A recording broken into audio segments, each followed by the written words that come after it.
Henderson, please stay in Saudi Arabia. He threw us under the bus. A general comment. Well, I'm going to speak about Hendo now because you brought him up.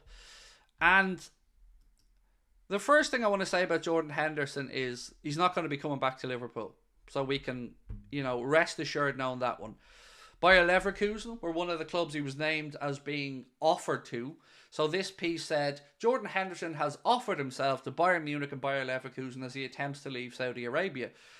Bayer Leverkusen have said he's not in the conversation there. That's been reported again by, I think, Sky Germany.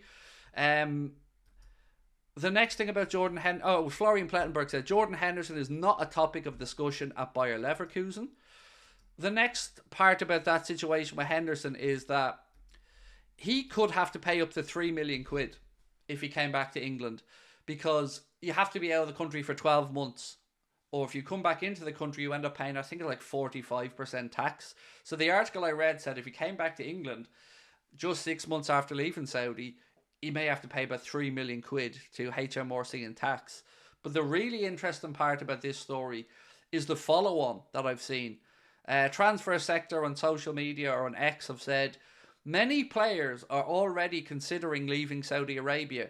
They're put off by the climate, the culture, the low crowds, and women's rights for their wives and partners. A real exodus could take place next summer.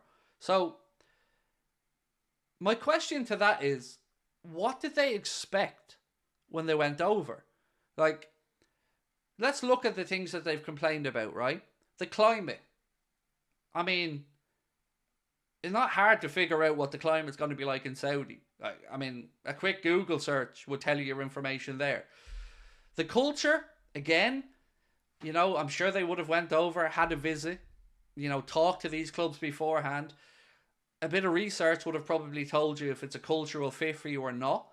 The low crowds, I mean, yeah, I can see that being a culture shock. If you're used to playing in front of 30, 40, 50, 60,000 people, and then you're going over there and 1 week maybe you've got 12 or 13,000, the next week you've a few hundred. I get that. And the women's rights for their wives and partners. Is it a shock that certain rights that maybe women take for granted in Western Europe aren't the same in Saudi? Is this a shock? I just feel like they got greedy, a lot of these people, and they seen the numbers and were blinded by everything else. And again, that's understandable. There's some big sums of money being mentioned here. But the reason I bring this up tonight and the reason I'm having this discussion with you guys is this the death knell of the Saudi Pro League? Like, is there only a specific subset of players that maybe this will appeal to in the longer term? So maybe people of a certain faith, or people of a certain cultural background, or people of a certain point in their careers, or single, or... I'm just wondering, will the Saudi Pro League ever be able to really do what they want to do, which is become a major power in world football?